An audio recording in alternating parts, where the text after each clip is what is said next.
So it's the second day of my Father's Day week stories, and it's about, I think it's about 5 after 11. It's Monday night. I had a root canal today. That's how dedicated I am to this craft. And so I was going to share a story about my father again, because I have a million stories about my father. But for some reason all day I was thinking about my friend Benjy King. And it occurred to me that I was probably thinking about him because the story that's most memorable about him also reminds me of my father. So I'm going to combine the two because they're definitely related. So Benjy King. Benjy King was an amazing musician, but more of an amazing person, filled with joy, filled with happiness, filled with gratitude to be living. He was just a really cool guy. And he was an integral part of my band for a long time. And actually I had a lot of people come in and out of my band. I never really had a real band, so to speak, but Benjy played with me quite a bit. He was an incredible keyboard player. He was an organ player, an acoustic piano player. He played guitar, he played bass. He was a producer, he was an engineer. He was a very prolific musician. He toured with Scandal for many years. He worked with a lot of major artists. And he was just a really, really incredible musician. And I also mean spiritually, like he brought so much to the table. If he played in your band, he elevated everybody. You know, he made everybody better. I used to make fun of Benjy and call him Puppet Face because he had this face that was just like a cartoon.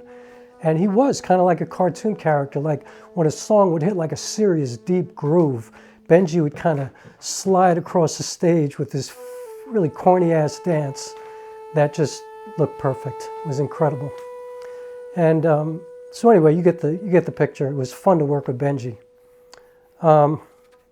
So I think the last memory I'm going to have of Benjy was I was at a club called Snafu in Lower Manhattan. I think it was on 13th Street, maybe 7th Avenue or something like that. And I believe that Paul Schaefer and Will Lee, they had a band together at the time when they were working with Letterman. I think they were playing there that night, but I'm not positive. I mean, it doesn't really matter who was there. But I ran into Benjy that night, and he was with his girl at that time. Her name was Anki, and I believe she was from Sweden. And they had gotten married that day, just spontaneously. And it was November, and it was cold. And Benjy and Anki were dancing in complete bliss in the middle of the floor, in front of the band, barefoot, sweating, drunk, hilarious. Benjy and Anki. And they were just so happy to see me and to see everybody and to be there and to be together. And Benjy was happy to be enjoying somebody else's music, not just his own. So anyway, what does this have to do with my father? When I was a little boy, my father was taking me to a Yankee game. Now, I think I mentioned in one of my other videos that my grandfather worked at Yankee Stadium as an usher. They don't have ushers anymore, but it used to be that you go to the stadium, you get your tickets, you come up to the gate, you hand your tickets to an usher, he walks you to your seats, you tip him, he cleans the seat for you, he's got these big, these gloves or these mitts that kind of look like a catcher's mitt. And my grandfather used to hustle seats. And so we used to go to Yankee games all the time. And actually, as an aside, my grandfather is actually in the Baseball Hall of Fame. There's a mural as you walk in, and it's from a famous cover from the Saturday Evening Post, April 22nd, 1950, I believe. I still find it sometimes at flea markets and things like that. My grandfather posed for an artist named Stephen Dohanos, who had him pose at the old Polo Grounds on 155th Street in Manhattan at the time. It's where the Rokkor playground is now, and the projects over there. Used to be the old Polo Grounds where the Giants played before they moved to San Francisco. And my grandfather worked both at the Polo Grounds and at Yankee Stadium, which was right across the McCombs Bridge in the Bronx. So anyway, that's a whole other story. If you walk in the Hall of Fame, you've probably seen my grandfather posing, catching a home run in the old Polo Grounds. Saturday Evening Post, April 22nd, 1950. Look for it at your local flea market. I still buy the magazine and the cover all the time. Anyway, my father took me to a Yankee game. So we were headed to the train. We used to get on the train station at the Bedford Park station. We'd walk a little bit, get to the station, and I was really excited that day. And I was running through the station. I was about to run down the steps of the platform. My father just caught me as I was about to go down the steps, grabbed me behind my neck, kind of like a puppy. I think I was like, I don't know, 4 or 5, maybe 6 years old. And he said to me, do not ever run down here. And you see those steps? Don't ever, ever run down those steps. Because you don't need to run down those steps, because another train's coming in like 5 minutes. So it's not a big deal. It's dangerous. Do not run down the steps. And I never ran down the steps for the rest of my life. What does this have to do with Benjy? Well, I'm not sure I have the exact details to this entire story, but I do know that these details are accurate. Last time I spoke to Benjy, he told me that his best friend from childhood was coming to visit him from Florida, coming to New York, and Benjy was all excited to do all the New York things that, you know, New Yorkers don't do unless somebody comes to visit, like go to the Empire State Building, the Statue of Liberty, and stuff like that. Well, Benjy and his friend were in the train station, and I guess they were late to a train or late somewhere, and they were trying to rush to get to the train, and Benjy was running down the platform, and he tried to fly down the steps, and he tripped, and he fell on his head, cracked his skull open, died. The part that I'm not sure I have accurate, but I think is accurate, but I'm not positive, is that he died in his best friend's arms.